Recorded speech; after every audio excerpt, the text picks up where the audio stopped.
Hello students, welcome to the official YouTube channel of SSCM College Mandalgarh. I am Anjali Agarwal, Assistant Professor of Economics and Financial Management. हमारा आज का topic है मांग की लोच को प्रभावित करने वाले तत्व या घटक, factors influencing elasticity of demand, या दूसरे शब्दों में हम कहें मांग की लोच में भिन्नता के कारण, causes of difference in elasticity of demand. इससे पहले हम मांग की लोच से क्या आशय है, मांग की लोच के प्रकार, मांग की लोच को मापने की विधियां और मांग की लोच की विभिन्न श्रेणियों का अध्ययन किया था। तो हमने मांग की लोच की 5 श्रेणियां पढ़ी थी। पूर्णतया लोचदार, पूर्णतया बेलोचदार, इकाई से अधिक, इकाई से कम और इकाई के बराबर, या हम बोले कि लोचदार मांग, बेलोचदार मांग और अत्यधिक लोचदार मांग। तो जब हमने मांग की लोच की श्रेणियों का अध्ययन किया था तब भी मैंने बताया था कि जो पूर्णतया बेलोचदार परफेक्टली इनइलास्टिक और पूर्णतया लोचदार परफेक्टली इलास्टिक दोनों काल्पनिक स्थिति है। वास्तविक जीवन में कोई भी ऐसी वस्तु नहीं होती जिनकी मांग की लोच पूर्णतया लोचदार या पूर्णतया बेलोचदार हो। तो फिर हमारी 3 कैटेगरीज बचती है कि या तो आपके होगा elasticity of demand equal to 1, या होगा elasticity of demand equal to greater than 1, या होगा elasticity of demand is less than 1। या तो इकाई के बराबर होगी, इकाई से अधिक होगी या इकाई से कम होगी। तो हर वस्तु की मांग की लोच भिन्न भिन्न होती है। किसी वस्तु की मांग की लोच इकाई के बराबर होगी तो किसी वस्तु की मांग की लोच इकाई से कम होगी। तो सब वस्तुओं की मांग की लोच में भिन्नता के क्या कारण है, या किन वस्तुओं की मांग की लोच कैसी होती है, या मांग की लोच को प्रभावित करने वाले तत्व या घटक क्या हैं, इसका अध्ययन हम इस वीडियो में करेंगे। तो फर्स्ट है आपका वस्तु की प्रकृति, नेचर ऑफ कमोडिटी। वस्तु की प्रकृति मांग की लोच को सबसे अधिक प्रभावित करती है। जैसे कि हमने पहले भी जब मांग की लोच की श्रेणियों का अध्ययन किया था तो सामान्यतः 3 तरह की वस्तुएं होती है। एक हमारी आरामदायक वस्तुएं, सेकंड है हमारी विलासितापूर्ण वस्तुएं, और थर्ड है हमारी नेसेसिटी, अनिवार्य वस्तुएं। अगर हम एक एग्जाम्पल से समझें तो आज साइकिल है, साइकिल आपको बहुत दूर जाना है, 10 किलोमीटर आप रोज आपको अप डाउन करना है। फॉर एग्जांपल 10 किलोमीटर आपको डेली अप डाउन करना है। तो जो साइकिल है वो आपके लिए किस में आ जाएगी, अनिवार्य। आप पैदल नहीं जा सकते तो अनिवार्य में आपके लिए साइकिल आ जाएगी। फिर यानी अनिवार्य यानी नेसेसिटी में आपके आ गई साइकिल। फिर आती है हमारे आरामदायक, कंफर्टेबल। अगर यदि आपको 2 व्हीलर मिल जाता है, 2 पहिया वाहन जैसे स्कूटी, मोटरसाइकिल आपको, तो वो आपके कंफर्टेबल गुड्स में आ जाएगा। 2 व्हीलर आपके किस में आ जाएगा, कंफर्टेबल गुड्स में। और उसके बाद अगर हम ले लग्जरी गुड्स, विलासितापूर्ण वस्तुएं, तो उसमें आ जाएगी कार। नहीं मेरे तो कार सी, तो वो विलासितापूर्ण वस्तुओं की श्रेणी में आ जाता है। तो हम इस तरह से 3 तरह की वस्तुओं को, एग्जाम्पल समझ में आया, नेसेसिटी यानी आरामदायक वस्तुएं, कंफर्टेबल गुड्स यानी 2 व्हीलर और लग्जरी गुड्स यानी कार। तो अब इन वस्तुओं की मांग की लोच किस प्रकार होती है। जो आरामदायक वस्तुएं होती है उनकी मांग की लोच हमेशा इकाई के बराबर होती है, यानी वस्तुओं और सेवाओं की कीमतों में जितना परिवर्तन होता है मांग में भी उसी अनुपात में परिवर्तन होता है। जो अनिवार्य वस्तुएं होती है उनकी मांग की लोच हमेशा इकाई से कम होती है, लेस देन 1। और विलासितापूर्ण वस्तुएं जो होती है उनकी मांग की लोच सदैव इकाई से अधिक होती है, ग्रेटर देन 1। तो ये आपको ध्यान रखना है। ऑब्जेक्टिव क्वेश्चंस भी आपके एग्जाम में इस तरह से पूछे जाते हैं, कॉम्पिटिटिव एग्जाम्स में, और 2 मार्क्स में भी आपसे पूछा जा सकता है कि भाई अनिवार्य वस्तुएं या आरामदायक वस्तुओं की मांग की लोच कैसी होती है। तो आरामदायक वस्तुओं की मांग की लोच इकाई के बराबर, अनिवार्य वस्तुओं की लेस देन 1 और विलासितापूर्ण वस्तुओं की ग्रेटर देन 1 होती है। नेक्स्ट है आपका वस्तु के विभिन्न उपयोग। अब कोई वस्तु एक ऐसी वस्तु है जिसे विभिन्न उपयोगों में लाया जा सकता है। फॉर एग्जांपल हम देखें तो लाइट है। आज हम लाइट को किसी भी प्रयोग में, आज कूलर चलाने में, एसी चलाने में, आपके सब तरह के उपयोग में लाइट का उपयोग किया जा सकता है। कि किसी भी तरह का हमें बिजली का उपकरण चलाना है तो उसमें हम लाइट का उपयोग कर सकते हैं। या हम दूसरा एग्जांपल ले दूध के भी विभिन्न उपयोग है। आप चाय, कॉफ़ी, मिठाइयाँ, दही, हम दूध से भी विभिन्न प्रकार के पकवान बना सकते हैं। तो दूध के भी विभिन्न उपयोग है। तो कोई वस्तु एक ऐसी है जिसे उन विभिन्न प्रयोगों में लाया जा सकता है। तो हम उन वस्तुओं की मांग की लोच कैसी होती है? कोई एक ऐसी वस्तु है जिसका सीमित उपयोग है, जिसका केवल एक या एक से अधिक हम बोले, या लेकिन सीमित उपयोग है, कम उपयोग, तो उनकी मांग की लोच क्या होगी? उनकी मांग की लोच आपके लेस देन 1 है। क्यों? क्योंकि जब वस्तुओं और सेवाओं के मूल्य बढ़ेंगे तो उनकी मांग इतनी ज़्यादा प्रभावित नहीं होगी, कम तो होगी लेकिन लेस देन 1 होगी, एक से कम होगी इतनी, क्योंकि वो वस्तु विभिन्न प्रयोगों में नहीं आती है, सीमित उपयोग है। और एक ऐसी वस्तु है जिसके अनेक प्रयोग है। तो जो वस्तु अनेक प्रयोगों में लाई जाती है उनकी मांग की लोच ग्रेटर देन 1 होगी। कैसे? जैसे उस वस्तु और सेवाओं का मूल्य कम हो गया, उन वस्तुओं और सेवाओं का जो जिनके अनेक प्रयोग है। फॉर एग्जांपल हमने लाइट लिया, तो अगर इसकी कीमतें कम हो गई तो इसकी डिमांड ग्रेटर देन 1 होगी, इकाई से अधिक बढ़ेगी। क्यों? क्योंकि पहले महंगी होने के कारण हम जिन चीज़ों में उसका उपयोग नहीं कर पा रहे थे, अब हम उन चीज़ों में भी उसका उपयोग करेंगे तो उसकी मांग क्या हो जाएगी? बढ़ जाएगी। और मूल्य अधिक होने पर हम उसे अनावश्यक जो चीज़ें हैं उसी में उपयोग में लेंगे, तो उन वस्तुओं की मांग क्या हो जाएगी? कम हो जाएगी। यानी मांग अधिक प्रभावित होती है, इकाई से अधिक प्रभावित होती है। तो जो इन वस्तुओं के सीमित प्रयोग होते हैं उनकी इकाई से कम, और जिन वस्तुओं के अनेक प्रयोग होते हैं उनकी इकाई से अधिक होती है। नेक्स्ट है उपभोक्ता की आदत।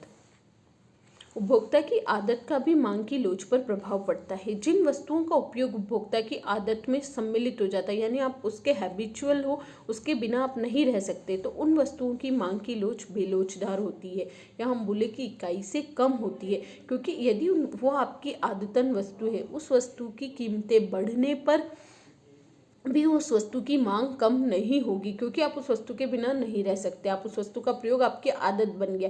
तो उनकी कीमतें बढ़ने पर भी उनकी मांग पर अत्यधिक प्रभाव नहीं पड़ता है, और कीमतें कम हो जाने पर भी मांग बहुत अधिक मात्रा में नहीं बढ़ती है।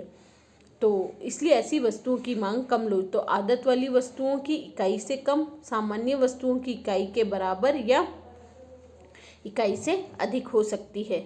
नेक्स्ट है वस्तु के उपभोग के स्थगन की संभावना, possibility of postponement of consumption. यदि हम वस्तु के उपभोग को स्थगित कर सकते हैं, यानी आप कोई अभी वस्तु खरीदना चाह रहे थे लेकिन अभी वह वस्तु बहुत महंगी है और आपके दैनिक जीवन के उपयोग की वस्तु नहीं है, आप उस वस्तु के उपभोग को स्थगित कर सकते हो, तो उन वस्तुओं की मांग की लोच अधिक प्रभावित होती है। अभी मूल्य अधिक है तो उनकी मांग क्या हो जाएगी? कम हो जाएगी, क्योंकि अभी हमारे वो बहुत ज़्यादा ज़रूरी नहीं है, हम 2 महीने 3 महीने रुक के भी वो वस्तु खरीद सकते हैं। तो जिन वस्तुओं के उपभोग को स्थगित किया जा सकता है उन वस्तुओं की मांग की लोच स्थगित किया जा सकता है तो ग्रेटर देन 1 होगी, और जिन वस्तुओं के उपभोग को स्थगित नहीं किया जा सकता है या आवश्यक वस्तुएं हैं उनकी लेस देन 1 होगी। अब आवश्यक वस्तुएं हैं, उपभोग को आप स्थगित नहीं कर सकते हो, तो बढ़े हुए मूल्य पर भी हम उस वस्तु को क्रय करेंगे तो उसकी मांग अधिक प्रभावित नहीं होगी। नेक्स्ट है समय तत्व। समय अर्थात अवधि का भी मांग की लोच पर प्रभाव पड़ता है।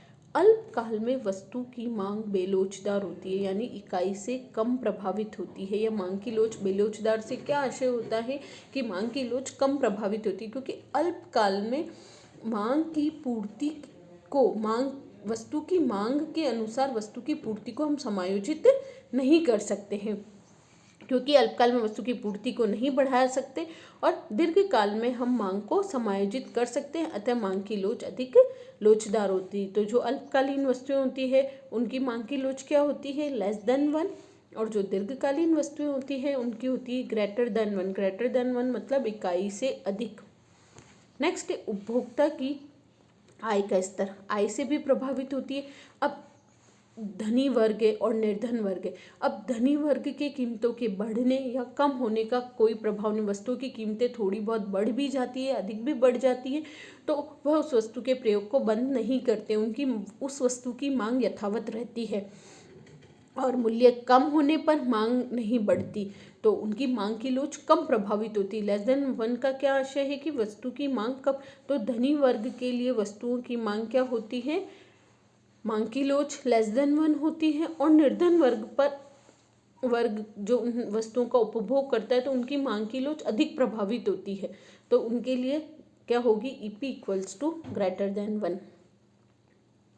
नेक्स्ट है पारस्परिक निर्भरता, वस्तुओं की पारस्परिक निर्भरता, यानी यदि दो या दो से अधिक ऐसी वस्तुएं जिनका प्रयोग एक दूसरे के साथ ही किया जा सकता, कौन सी वस्तुएं हुई, पूरक वस्तुएं या कॉम्प्लीमेंट्री गुड्स, तो इनकी मांग की लोच एक दूसरे के ऊपर निर्भर करती है।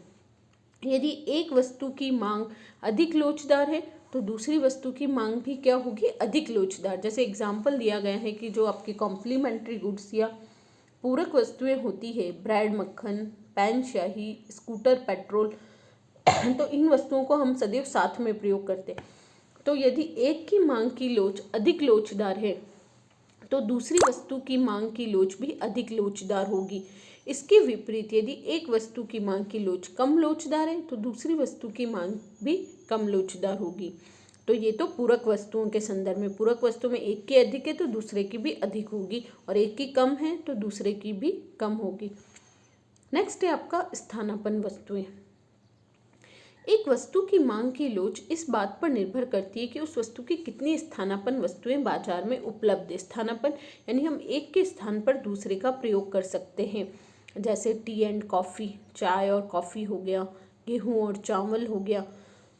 तो जो जिन वस्तुओं की स्थानापन्न वस्तुएं बाजार में उपलब्ध है, यानी बहुत सारी बाजार में उपलब्ध है, बहुत सारे ऑप्शंस है। अगर हम चाय नहीं ले तो चाय की जगह हम कॉफ़ी, दूध, ग्रीन टी, बहुत सारे ऑप्शंस है।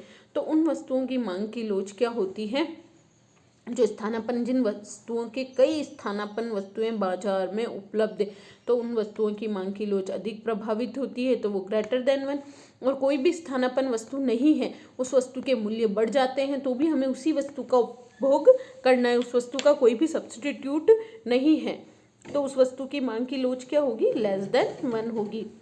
तो अभी हमने इतने सारे एग्जाम्पल्स देखे, तो इससे आपको यह तो समझ में आया होगा कि मांग की लोच अधिक, ग्रेटर देन वन या लेस देन वन, मतलब कि अब एक उपभोक्ता की दृष्टि से सोचेंगे तो आपको ये चीज़ें याद नहीं करनी पड़ेगी। आप सिर्फ इस कंसेप्ट को समझ जाएंगे तो आप किसी भी वस्तु की मांग की लोच बता सकते हैं।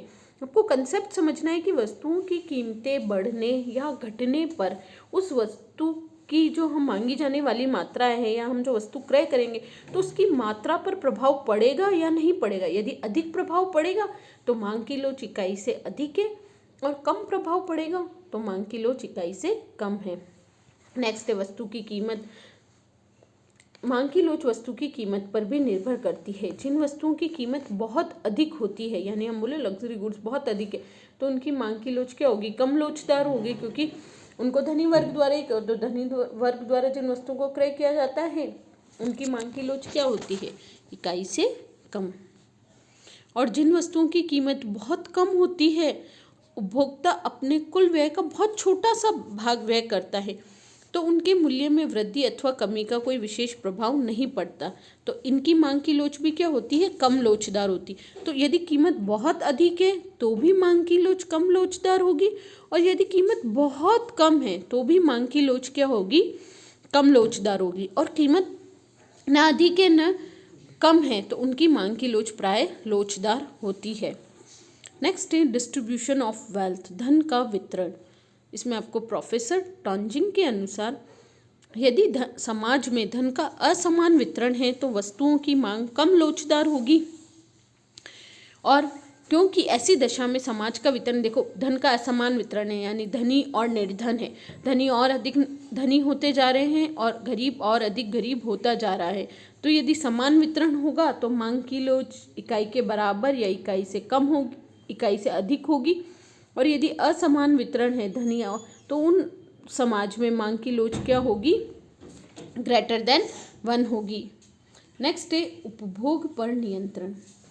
जिन वस्तुओं के उपभोग को नियंत्रित किया जा सकता है या जिनकी उपलब्धि स्वतंत्र नहीं होती है तो उनकी मांग की लोच क्या होगी, बेलोचदार। बेलोचदार से आशय है इकाई से कम। नेक्स्ट है आपका व्यय की मात्रा। वस्तु के उपभोग पर एक उपभोक्ता अपनी आय का कुल कितना भाग व्यय करता है। यदि हम हमारी आय का बहुत बड़ा भाग व्यय करते हैं तो मांग की लोच अधिक प्रभावित होगी, ग्रेटर देन 1। और अभी हमने बोला ना, यदि वस्तु का मूल्य बहुत कम है, उपभोक्ता अपनी आय का एक बहुत छोटा सा भाग व्यय करता है, तो मांग की लोच क्या होती है, बेलोचदार या इकाई से कम। तो ये मांग की लोच को प्रभावित करने वाले तत्व थे। बहुत इम्पॉर्टेंट टॉपिक है आपके university exams point of view से भी, और फ्यूचर में यदि आप कोई भी कॉम्पिटिटिव एग्ज़ाम्स देते हैं, नेट देते हैं, हर कॉम्पिटिटिव एग्ज़ाम्स में इकोनॉमिक्स का पार्ट अवश्य आता है। तो उस पॉइंट ऑफ व्यू से भी ये टॉपिक आपका बहुत इम्पॉर्टेंट है। तो इस वीडियो से रिलेटेड यदि आपकी कोई भी क्वेरी है तो आप मुझे व्हाट्सएप ग्रुप या यूट्यूब कमेंट बॉक्स में पूछ सकते हैं। Stay home, stay safe.